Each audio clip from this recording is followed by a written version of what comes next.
dibujo de Leonardo da Vinci, conocido como el hombre de Vitruvio, es tal vez su creación más notable. Una imagen simple e intrigante a la vez, con una extraordinaria capacidad de funcionar como símbolo en cualquier contexto. Su creación es el resultado de una larga historia colectiva, a través de la cual las ideas de belleza y armonía de la antigüedad se conservaron y se transmitieron a lo largo de 15 siglos. Pero es también el resultado de una serie de circunstancias vitales que llevarían a Leonardo a Milán y le encararían a problemas de arquitectura y de su personal certeza de que el dibujo era una herramienta para comprender la realidad. No es un dibujo espontáneo, todo está milimétricamente pensado. El pie izquierdo, por ejemplo, está perfectamente de perfil porque así funciona como unidad de medida. Sin duda es un dibujo realizado con una finalidad ilustrativa y, como hemos dicho, no fue un ejercicio espontáneo. Es una imagen tan reproducida que, ante el riesgo de que por su ilimitada capacidad semiótica acabe no diciéndonos nada, repasemos su origen y su razón de ser para recuperar su significado.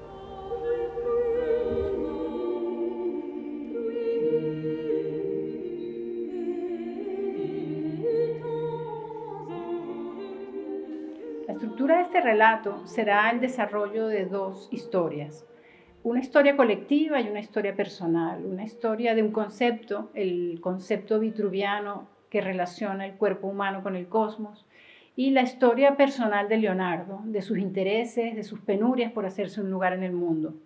En 1490 estas historias se cruzan en el momento en que Leonardo hace el dibujo. Esa imagen será la representación visual, gráfica de una idea esencial en toda la cultura de la época moderna. Y es la relación entre las partes del cuerpo humano y sus proporciones y la arquitectura, la modulación espacial de la arquitectura. Una de las claves en toda esta historia es la progresiva comprensión del dibujo como una herramienta fundamental para entender la realidad. Pero comencemos por revisar la materialidad del dibujo de Leonardo.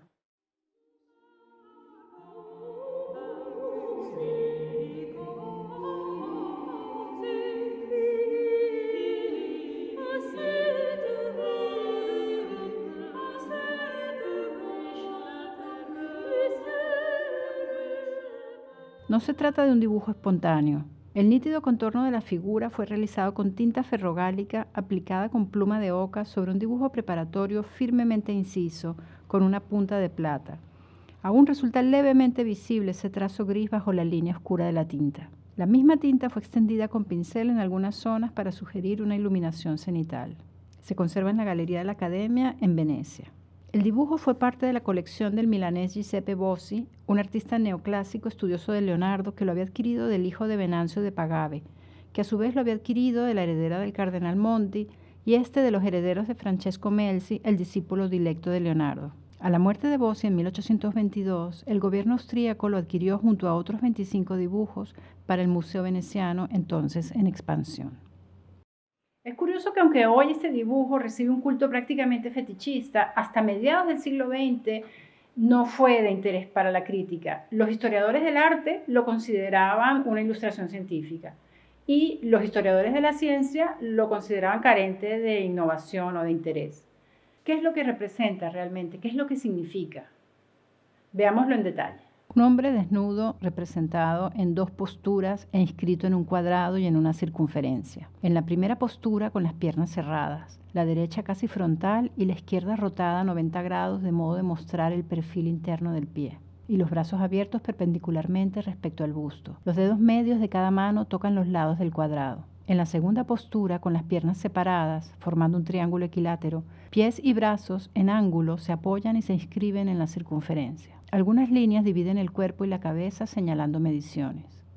El dibujo va acompañado de una escala de medición en la parte inferior del mismo tamaño que el lado inferior del cuadrado y dos textos autógrafos de Leonardo. Pero en el folio son visibles además varias inscripciones apócrifas en caligrafía del Cinquecento, probablemente de Francesco Melzi. El nombre del maestro en la esquina inferior derecha, el número 1 en la esquina superior izquierda y una letra A junto al texto superior, una letra B junto al texto inferior y el número 126 en la esquina superior derecha. En el centro del margen inferior es visible el sello de la Galería de la Academia, Al pie de la figura y en la parte superior del folio hay un par de manchas de tinta y numerosas perforaciones realizadas con la punta del compás. Todo el texto autógrafo de Leonardo está realizado con su característica caligrafía especular. En la escala de medición se indican las unidades, dedos y palmos. Si reinvertimos el texto situado en la parte superior, leemos sin demasiada dificultad. Vitruvio, arquitecto, mete nella sua opera d'architettura que las medidas del cuerpo humano son por naturaleza distribuidas en este modo tal que 4 dedos hacen una palma, y 4 palmas hacen un pie, 6 palmas hacen un codo, 4 codos hacen un hombre, y 4 codos hacen un paso, y 24 palmas hacen un hombre. Y estas medidas están en sus edificios. En el texto inferior, la inversión de la caligrafía nos permite leer. La longitud de los brazos extendidos de un hombre es igual a su altura. Desde el nacimiento del pelo hasta la punta del mentón es la décima parte. Se indican parte partes del cuerpo que definen proporciones numéricamente significativas en el conjunto, desde la punta de la mano a la muñeca, codo y ángulo de la axila, y desde la parte superior de la cabeza al nacimiento del pelo, cejas, punta de la nariz, mentón, parte superior del pecho, pezones, nacimiento del miembro viril, rodillas y parte baja del pie. ¿De dónde viene? ¿Qué significa y qué importancia tiene todo esto? La referencia a Vitruvio nos lleva a las últimas décadas del siglo I a.C., cuando Marco Vitruvio Polión, un funcionario público del que se sabe poco, salvo que estuvo al servicio de Julio César, escribe su tratado de arquitectura. Lo hace durante la era de paz establecida por Octavio Augusto, tras una guerra civil devastadora, y entonces comienza una fase de construcción hasta entonces nunca vista.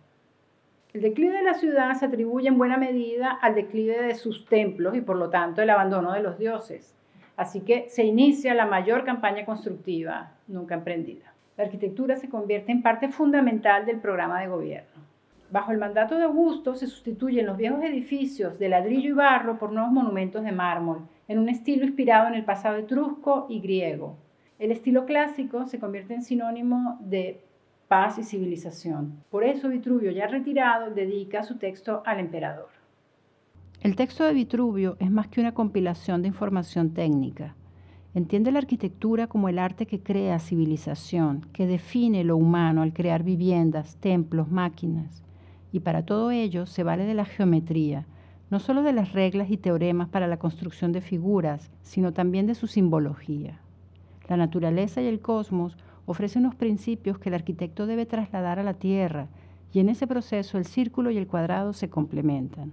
Leonardo extrae parte de este texto y lo reordena. Copia el fragmento dedicado a explicar cómo las unidades de medida que se usan en arquitectura fueron tomadas del mismo cuerpo humano y la relación numérica sencilla que guardan unas con otras. A continuación, copia el fragmento que describe la relación del cuerpo humano con las figuras geométricas del cuadrado y el círculo, y la proporción numérica de las diversas partes del cuerpo. Estas ideas sobre la geometría y su simbología, y sobre el cuerpo humano y su relación con el cosmos, eran muy antiguas. Ya Platón las había mencionado aludiendo a su vez a Pitágoras.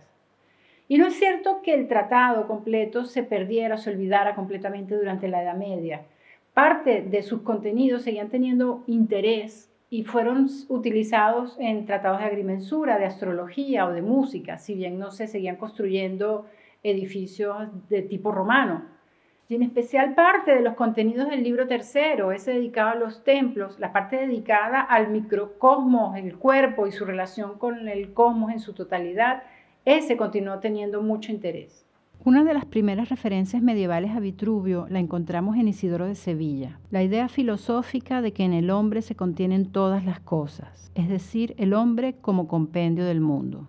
Cuando Beda el Venerable interpreta la arquitectura sagrada como alegoría de la Jerusalén celestial, está usando la relación vitruviana.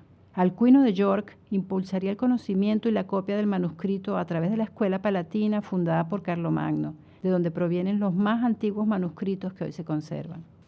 En la Baja Edad Media, con los filósofos naturales de tendencia socrática, las relaciones entre el cuerpo y el cosmos comienzan a visualizarse de manera más directa. Si los astros influyen en la naturaleza, también tienen que hacerlo en el cuerpo humano. Y se concibe esa idea de alinear la conducta humana con la conducta del cosmos.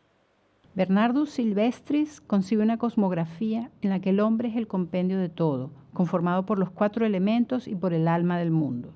William de Conches explora las influencias astrológicas en el ser humano. Hildegarda von Bingen Tuvo visiones de esas encarnaciones humanas del cosmos que dejó cuidadosamente descritas y fueron ilustradas a posteriori. Parecido es el Homo Quadratus, en el que se relacionan vientos y elementos con los temperamentos humanos, ilustrado en un manuscrito astronómico de Baviera. Y la imagen del microcosmos realizada en un monasterio benedictino en la que las partes del hombre, indudable encarnación de Dios, se corresponden con las del cosmos. Hasta entonces, los conocimientos sobre anatomía humana eran básicamente los que había dejado Galeno desde época romana y se transmitían solo a través de textos. Pero en el siglo XIII se empiezan a representar visualmente, aunque de manera vaga, como muestra este esquemático conjunto del sistema de venas, arterias, esqueleto, nervios y músculos. Esta voluntad de esquematizar visualmente el cuerpo aparece incluso en representaciones teológico-geográficas del mundo que datan de la misma época, en los orbis terrarum o círculos de la tierra, como este en el que el orbe conforma a su vez el cuerpo de Cristo. El creciente interés por el cuerpo humano y por su correcta representación estalla verdaderamente a partir del siglo XIV con la progresiva popularización de las autopsias o disecciones públicas con fines pedagógicos en las universidades de Bolonia y Padua. La voluntad de utilizar imágenes para explicar la complejidad del mundo natural se desarrollará a partir del siglo XV con la figura del artista ingeniero. Brunelleschi, el pionero del Renacimiento, será uno de ellos. Las máquinas que diseñó para sus construcciones fueron dibujadas por su colega sienés Mariano di Jacopo, alias Tàccola. Entre los dibujos de sus dos tratados, realizados a lo largo de la primera mitad del siglo XV, se encuentra esta que parece ser una primera aproximación visual al hombre de Vitruvio. En esos años, Francesco di Giorgio Martini, otro ingeniero artista algo más joven que Brunelleschi y Tàccola, aprende con los dibujos de este y hace los suyos propios como arquitecto e ingeniero militar del duque de Montefeltro en Urbino. El duque le anima a formarse en su propia biblioteca y allí estudia también a Vitruvio e intenta sus propias representaciones del texto de las proporciones del hombre. Estamos ya muy cerca del momento en que Leonardo va a representar su propia versión del hombre de Vitruvio, es decir, del momento en que se van a encontrar estas dos historias. La historia del concepto vitruviano, del hombre como reflejo del cosmos, y la historia personal del artista del Renacimiento que fue Leonardo. Vamos a revisar su propia trayectoria vital para ver cómo coincide con Francesco di Giorgio di Martino y cómo comparte intereses con él. Cuando Leonardo llega a Florencia con 14 años, llevado por su padre desde su Vinci natal para formarse en el taller del Verrocchio, Brunelleschi era ya un mito. Su cúpula imponente hace de él el gran modelo del artista ingeniero exitoso. En el taller de Verrocchio se está realizando la gran esfera dorada que remata la linterna de la cúpula. Y allí, en ese taller, en la mitad del tiempo usual, Leonardo completará su aprendizaje de todas las técnicas artísticas. Es célebre la anécdota sobre su participación en esta escena del bautizo de Cristo, que habría provocado que Verrocchio rompiera sus pinceles al verse superado por la intervención de su discípulo. Ciertamente, la mano de Leonardo es innegable en el fondo de la escena y en el rostro del ángel del primer plano. De sus años tempranos es el San Jerónimo inacabado que, pese a su deterioro, demuestra el extraordinario interés de su autor por la anatomía, que le llevaría a asistir a las disecciones públicas que le acaban decepcionando, porque en ellas se recitan antiguas enseñanzas a la manera escolástica, y los textos de estudios anatómicos existentes eran confusos y mal ilustrados. Los artistas tenían que realizar sus propios dibujos si querían entender las partes del cuerpo, y de allí que tuviera tanto éxito este grabado difundido desde el taller de los Pollaiolo, que permitía observar la disposición de los músculos desde distintos puntos de vista. En aquel ambiente artístico florentino están muy presentes los tratados de Alberti, su idea de artista intelectual, la necesidad de utilizar el método de la perspectiva, de dibujar la anatomía y la importancia de las proporciones basándose en Vitruvio, fueron sin duda materia de estudio para Leonardo. Las proporciones del hombre son tema tan delicado para Alberti que en su tratado sobre escultura las define con extrema precisión. Valiéndose de 3 coordenadas, realiza 56 medidas. Hacia aproximadamente 1480 persistía la idea de que el cosmos se refleja en el microcosmos del hombre. Sin embargo, es fácil comprobar a través de diversas imágenes que la transmisión de esa idea vitruviana va incorporando cada vez más la imagen anatómica del hombre. Es en ese momento del desarrollo histórico de esta idea que es necesario ocuparse de la historia personal de Leonardo. Leonardo marchó de Florencia a Milán para proponer una solución arquitectónica para el Tiburio de la catedral y se aseguró de entender plenamente las indicaciones vitruvianas para la construcción de templos, uniéndolas a sus propias investigaciones y analogías con las medidas del cuerpo humano.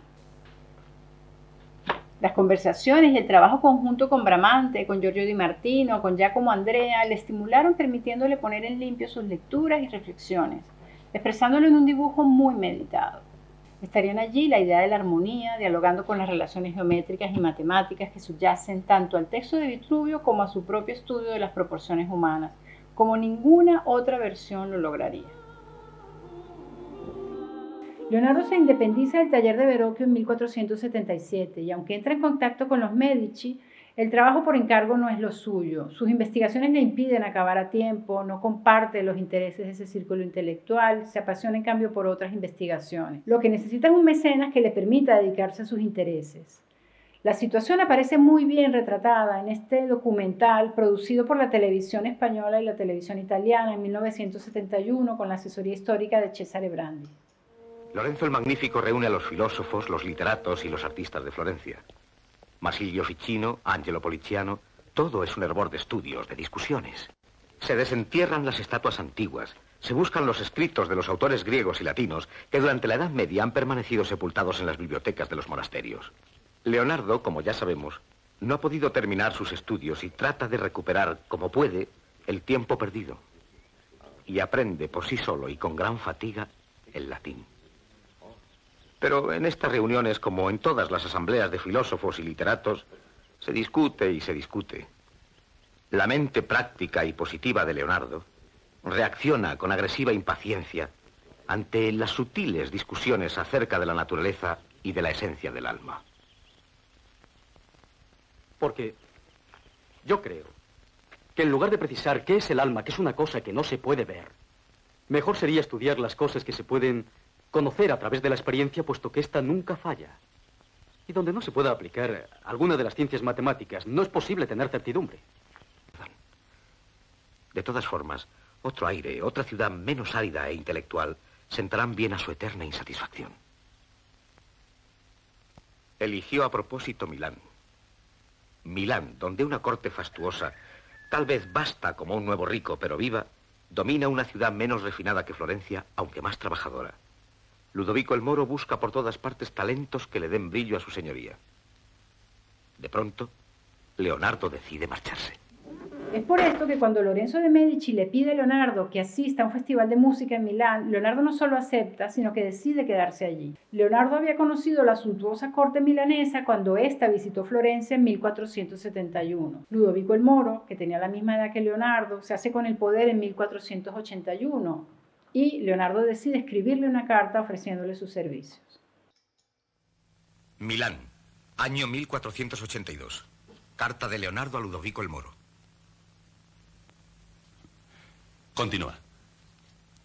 Sé cómo construir puentes ligerísimos y resistentes, fácilmente transportables, para perseguir al enemigo o, si ocurre, escapar de él. Es prudente, prevé las dos posibilidades. ¿Prosigo? Sí, sigue. Otros puentes seguros y cómodos de poner y quitar. También puedo quemar y destruir los del enemigo en el asedio de una ciudad. Repite eso. También puedo quemar y destruir los del enemigo. En el asedio de una ciudad, sé sacar el agua de los fosos y hacer infinitas escalas de asalto y otros instrumentos pertinentes. Sé cómo convertir en ruinas cualquier roca o fortaleza, y también el modo de construir bombardas comodísimas y fáciles de transportar. Además haré carros armados seguros e inexpugnables para penetrar en las filas enemigas. Aunque su ofrecimiento se centraba en la ingeniería militar, justo entonces se inicia en Milán un periodo de paz y Leonardo se enfoca en proyectos arquitectónicos para finalizar la catedral. La construcción del Tiburio daba muchos problemas y su resolución era un reto que recordaba al de Brunelleschi en la Catedral de Florencia. Varios dibujos dejan constancia de su participación en ese proyecto y en general de su interés por la arquitectura en esas fechas.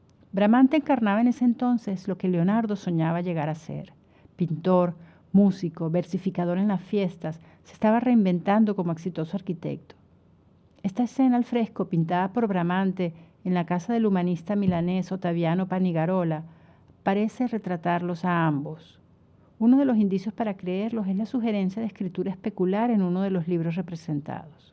Detengámonos un momento en esos famosos libros de apuntes de Leonardo, porque todo lo que sabemos de Leonardo proviene de ellos. Leonardo habría dejado unos 20 cuadernos originalmente, aunque depende cómo se contabilicen, porque muchos de ellos se desestructuraron en hojas sueltas, unos grandes, otros pequeños, para llevarlos siempre consigo colgados del cinto.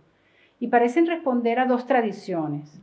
Los cuadernos de bocetos típicos de los artistas, donde copiaban modelos para reutilizarlos, o donde los artistas ingenieros realizaban sus proyectos, y los cibaldones o cuadernos de apuntes típicos de los estudiantes, donde copiaban extractos de sus lecturas o de las lecciones de sus maestros. Revisando los que llevaba en la época de su llegada a Milán, vemos algunas de las muchas cosas que tenía en mente entonces. Le interesan mucho las medidas, el estudio de las proporciones, también el cuerpo humano. De hecho, datan de esta fecha sus primeros dibujos anatómicos, coincidiendo con una epidemia de peste. Se propone realizar un tratado de anatomía que le permita entender cómo funciona el cuerpo como clave para entender la arquitectura. Estudia mucho las proporciones, cómo se modifican con la edad o con el movimiento. Pero Leonardo no es el único que utiliza el dibujo como herramienta de conocimiento. Como ya hemos mencionado, Francesco di Giorgio Martini, justo en esos años, está utilizando el dibujo para visualizar sus propios proyectos de arquitectura y de ingeniería militar. En su Tratado de Arquitectura, Ingeniería y Arte de la Guerra, algunos dibujos y apuntes evidencian su estudio de Vitruvio, muy poco tiempo antes de encontrarse con Leonardo en Milán. Más adelante, Leonardo adquirirá ese manuscrito. Su característica letra especular se encuentra en algunos de sus folios. Mientras tanto, a lo largo de todo el siglo XV, el interés humanista por los manuscritos no había parado de crecer, y ello hace que se comparen las distintas versiones del manuscrito de Vitruvio, incluyendo la que en 1416 descubre el humanista Bracciolini en la abadía de San Gall.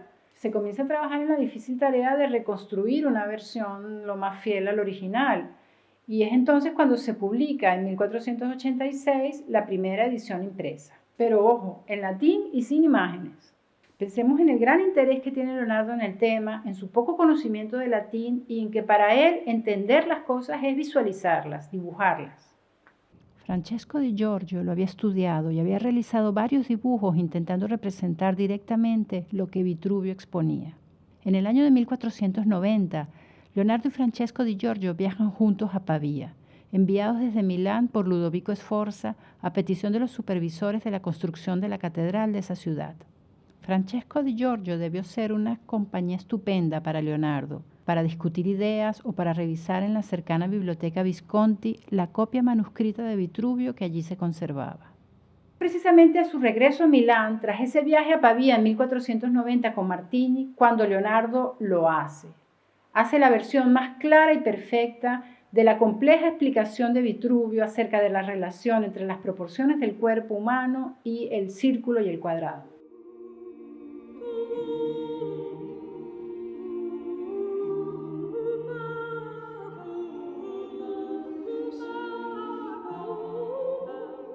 Es la imagen y no el texto la que transmite la información científica detallada. El ombligo no es la mitad del cuerpo, sí lo es el nacimiento del miembro viril. Por eso, para que el ombligo ocupe el centro del círculo, círculo y cuadrado no pueden coincidir. Leonardo reduce el cuadrado y lo descentra, y así consigue ajustar la realidad anatómica con el ideal vitruviano. Sobre cuál fue el procedimiento geométrico de construcción de este dibujo hay debate entre especialistas. En la siguiente animación, realizada en el marco de una exhibición monográfica en la Galería de la Academia de Venecia en el año 2010, se ilustran tres hipótesis. El centro de las extremidades de los miembros abiertos será el ombligo. El miembro viril nace en el medio del hombre y el espacio que se encuentra entre las piernas será un triángulo equilátero. La relación áurea entre círculo y cuadrado. Rotando la diagonal del semicuadrado hasta hacerlo coincidir con el lado inferior del cuadrado, se obtiene una medida externa al lado del cuadrado para el radio de la circunferencia. El radio de la circunferencia y el lado del cuadrado están en relación áurea. El cuadrado pudo construirse a partir del círculo. Se determina el centro del cuadrado haciéndolo coincidir con el miembro viril.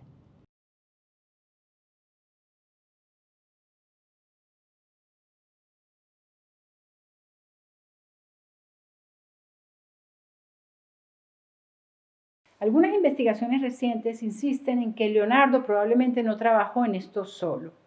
Claudius Garbi ha encontrado en la Biblioteca Ariostea de Ferrara un manuscrito atribuido a Giacomo Andrea, un arquitecto especialista en Vitruvio y amigo de Leonardo, que éste menciona en sus apuntes de Milán, que coincide en la manera de cuadrar o encajar el círculo y el cuadrado. Pese a su escasa calidad artística, es interesante la coincidencia en el encaje de la figura en el cuadrado y el círculo. El planteamiento de Leonardo es diferente a los que habían trazado antes Tàccola y Francesco di Giorgio y a los que serían trazados años después en las ediciones ilustradas de Vitruvio. Una fórmula perfecta en la que todas las palabras de Vitruvio encajan a la perfección. Leonardo no difundió su propia versión del hombre vitruviano, pero años después de su dibujo aparecen las primeras ediciones del Tratado de Vitruvio ilustrado. El primero en latín del arquitecto y fraile dominico Giovanni Giocondo en 1511 y el segundo en italiano del milanés Cesare Cesariano en 1521, con imágenes evidentemente mucho menos conseguidas que la de Leonardo. Mucho se ha especulado sobre el objetivo de este dibujo, sobre la variedad de tratados que hubiera podido ilustrar o sobre la posibilidad de que sea un autorretrato. Quienes describen a Leonardo de entonces coinciden en su cabello largo y rizado, en su porte atractivo. Él en algunos de sus escritos aconseja dibujarse a sí mismo. Cuando quieras comprobar si tu pintura se corresponde exactamente con el cuerpo que copiaste del natural, toma un espejo y haz que en él se refleje.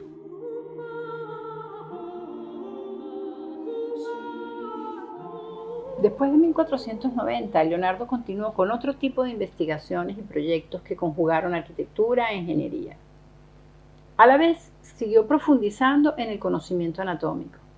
Pero para el desarrollo de la arquitectura de época moderna, esta íntima relación entre el cuadrado, el círculo y el cuerpo humano se convirtió en la clave para que el humanismo renacentista concibiera un espacio sagrado perfecto. Bramante materializaría esas relaciones formales pocos años después en el Tempietto de San Pietro en Montorio y sobre todo en su proyecto para la Basílica de San Pedro. Más adelante, Palladio desacralizaría estas formas en su Villa Rotonda, expandiéndolas y haciendo de ellas un modelo amplio y universal de la belleza y la armonía. Pero el hombre de Vitruvio de Leonardo no solo es la mejor interpretación gráfica de las proporciones del cuerpo humano y su relación con la geometría transmitidas desde la antigüedad, sino que también puede verse como un autorretrato, en el que reconocemos a un Leonardo eternizado en la búsqueda de los secretos de su propia naturaleza. Es por eso que ese dibujo parece trascender lo individual, para retratar a la humanidad entera, en el convencimiento de que la belleza se define desde las propias medidas del hombre.